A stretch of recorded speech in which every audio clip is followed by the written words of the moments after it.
Coach. Pumped to be on another episode of Truth Seekers with you in this edition of Coach's Corner. I want to start out by doing something we haven't done before and just thanking our listeners. We have a growing following of listeners on Apple Podcasts and watchers on our YouTube channel. Check us out at Truth Seekers with Josh and Nick on either channel. It's growing. I feel like people are getting some sort of value or they wouldn't be tuning in. Is that right? Yeah, people show up, they listen, take something from it, right? Like it's it. Think about what's available right now, like everything anywhere. You can get your hands on anything, right? So there's a lot of stuff that people see. And sometimes it can be everything in it you love. Sometimes it can be one little thing, but it only needs to be one little thing to change everything. Change one little thing today, it changes your path. And you change your path, you change your destination. I like that. It just grab onto something, right? And usually, I'm a firm believer in attracting either what we want or what we need in our life. And at least this is true for me. For whatever reason, when a theme pops up in my life, it keeps popping up, or at least I pay attention to it.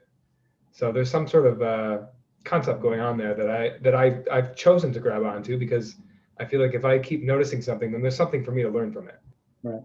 I think it's fair to say, like, the more that you see something, the more that it appears to you.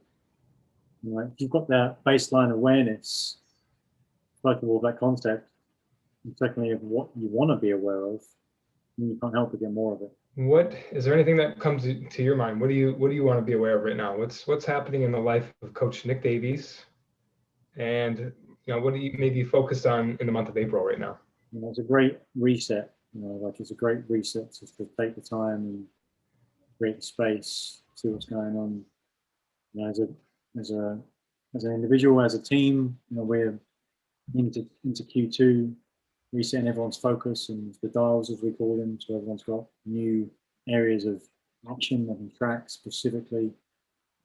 For me, it's that next version of that, like the focus on creating more space, saying no to some stuff, being protective of my time, onboarding new assistants to help me create that space, and really doing that. Like looking at my calendar and going, I could probably fit like 5 more calls in there, and then just realizing that if I do that, then I'm going to be back to back for 5 hours.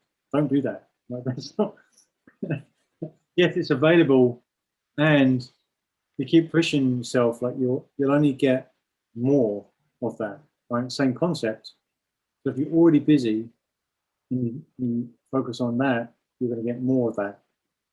And so you've got to lever yourself out of it. And say no to more stuff and refocus on what you do want, which is, for me, creating space and freedom. I like the words that you use. So maybe explain where that comes from, being protective of my time. I feel like that's a very intentional statement to make. Well, what does that mean to you?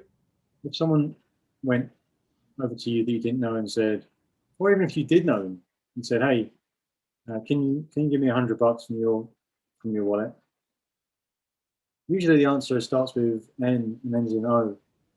And that will be the default response for most people. And I'm sure that, like, once they get context, they might give someone some money.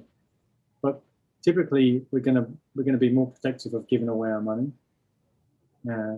But we tend to give away our time pretty easy. Hey, can you come over here and do look at this? Or can you jump on a call and do that? And we tend to give away that money. But I would suggest that most of our time is worth more than the money that we're going to give. It's not a balanced approach. That's one thing we're not getting more of. So we want to be very protective, I believe, of that time and what we're doing with it. What's the outcome of me investing that time? How does it help me? How does it help others? Does it align with where I'm going? If I invest the time, does that add towards the outcome that I collectively want right now? Which, if you circle it all back, comes back to, why are we doing anything anyway?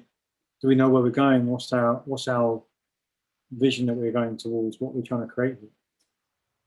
That's what I mean. We're going to be really protective because it's easier to have our time taken. And that's relative depending on where you are in part of your journey that you're in. If you're just starting something new, then you might have more time than money in that particular setting. So that might be a different level for you. The more you tend to do that, the more it tends to be taken. I'm grabbing onto more words. So you said, does it align with where I'm going? That obviously implies that you've been intentional and thought about where you want to go. And I think, we can maybe segment the population to people who have thought about that, because there's certainly people out there who don't, right? And that's the risk, because you're just kind of this tumbleweed. Like, where do I spend my time? I could do that. Let me go try that. Let me do that. When you're clear about where you want to go, it makes it so much easier to develop those barriers or those boundaries in your life. But no, I'm not doing that. I'm going to say no to that. I like this person, but that's not an activity that I want to partake in. I'm not going to do that either. Or I like the activity, I don't like the person. The person doesn't align with where I want to go. So I think it all comes down to, like you said, align yourself with where you want to go. And does that action get you there? Is that part of the playbook with where you're going?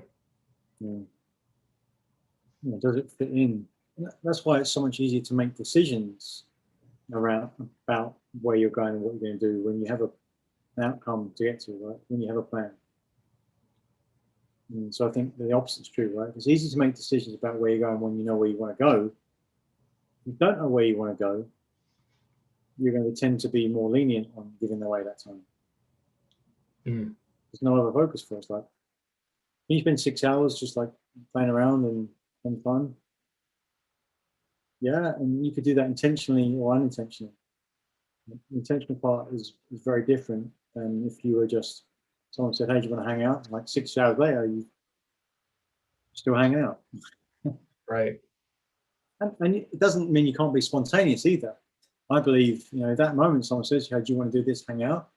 In that moment, right, it's in the moment of our decisions that our destiny is formed. Ooh. So in that moment, to quote Tony Robbins, in that moment, you get to decide, even if it's spontaneous, do I want to do that activity? And if I do it, then what will it mean? You can quickly get to a place where you can figure that out in like a moment, right? Really, it's easy after a while. It's defining what our actions, what that decision to do that or not do that opportunity in that moment, knowing what it's going to mean down the road. There's a bit of intuition implied in there, right? Like, what is this going to give me? Can I peer into the future? Still being spontaneous, right? Letting yourself have that freedom to make those decisions, but where is it going to lead me to? Am I going to like it? Is it going to be a place where I either value or helps me get to a goal? So something you mentioned, I think of like working out. A lot of people might have trouble sticking to a workout plan. I've had so much more success when my workout plan is aligned with something at the end of it, either a competition or a race or a Spartan run, something I'm working towards, because that part of what helps me to show up on the days that I, could go either way is visualizing what putting in that work on that day would look like at the end. I think that's so important, and there might be another conversation there about visualization. That's something that I'm working on myself with my affirmations and thinking about that sort of stuff. But if you're intentional about something, a goal in the future, or being able to see yourself in an intuitive way, like I said, in some sort of competition or something that you reframe the workout. If you miss the workout, you're letting yourself down. And it comes down to a whole other standard than just missing a workout. It's, well, maybe I just lost a step on that competitive day. Yeah. So what do you do to stack the deck in your favor? And it comes down to reasons. If you've got one reason to do something, even if it's strong, there's only one of them. And if that on the day you've got more reasons to not do something, then you're not going to do it. You've got 3 reasons not to and 1 reason to. Maybe that reason to do it's a bit stronger, but I've got 3 reasons not to. Tired, it's cold. I worked out yesterday. Stronger than I said I was going to work out today. And maybe it's not stronger than, look, this is going to get me to my commitment at the end of the month. This is the person who I want to be. This is really part of my legacy. This is how I'm going to show people around me what I'm going to do. This is what I do for a living. And so if I don't do it, then I can't, how can I help other people? But really, this is the person I want to be able to show the people around me, my children, who I am. Suddenly you've got like 6 or 7 reasons. You're like, you're out of bed. It's like the more reasons you've got, the more chance you've got. And that also comes with the principles we've talked about in many other podcasts or many other episodes before this one, is writing things down. Just being really clear about, like, get creative with it. Why do you want to work out? You know, let yourself go there. I want to look good on the beach. You know, I want to feel my best. I think we get removed from the feeling that, you know, working out is just one example, but you work out consistently for a full month, you feel amazing. Your normal changes. You forget what it's like to not feel like that. And it's just a context, you know, perception, everything changes at that point. That's when you start to take it for granted. I feel like it's even more important than to keep that going, that momentum, because how high do you want to go? You know, and then it comes down to just fulfilling your expectations of yourself. If you only see yourself going that far, you'll stop. But if you see yourself in excellence and the embodiment of peak performance and the best, then you'll keep going. But if you don't see that in yourself, then you'll come up with excuses for stopping, consciously or subconsciously. Yes. Well, think about those limits and thinking about people that I've known and some sort of resistance I get sometimes to talking to people about wanting more in their life. You probably can think about people in your life right now, Coach, and I'm sure people that are listening and watching can think about people in their life. Look, none of us are done. I believe none of us are done. We've way more that we can contribute and create and become. But you can also see it for other people, and it's often easier to see it for other people because you're not there. You're not in the game. Right? That's why coaching is so powerful. But you don't need to be a coach to see that. Right? You can see that in others. Right? Why are you settling for this version of you? And that's conversations like with one of my friends. Why don't you want to extend? Like, don't you want to be a millionaire? And maybe they don't. Maybe it's not. Maybe I don't want to be a millionaire. But are you saying that you don't want to be a millionaire because that you genuinely don't want to be a millionaire?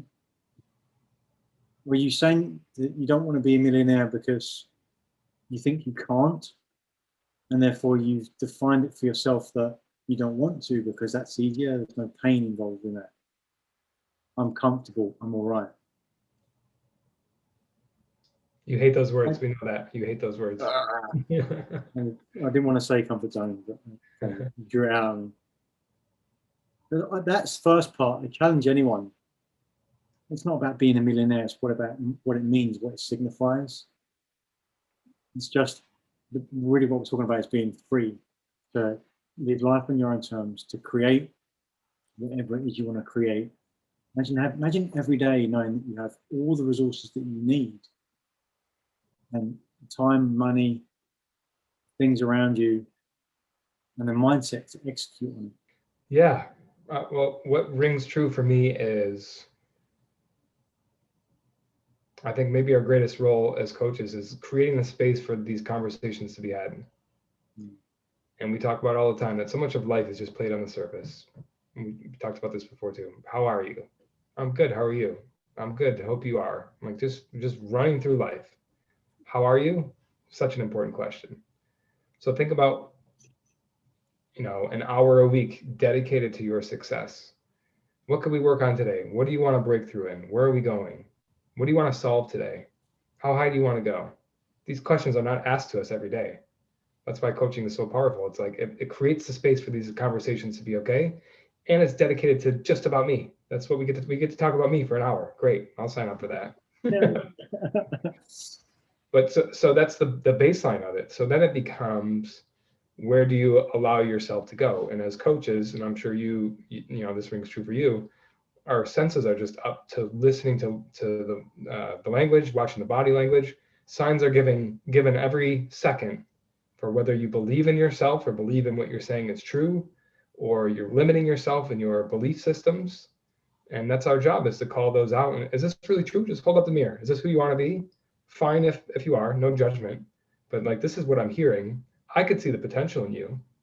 There goes the coaching, right? People are in the game, playing the game every single day.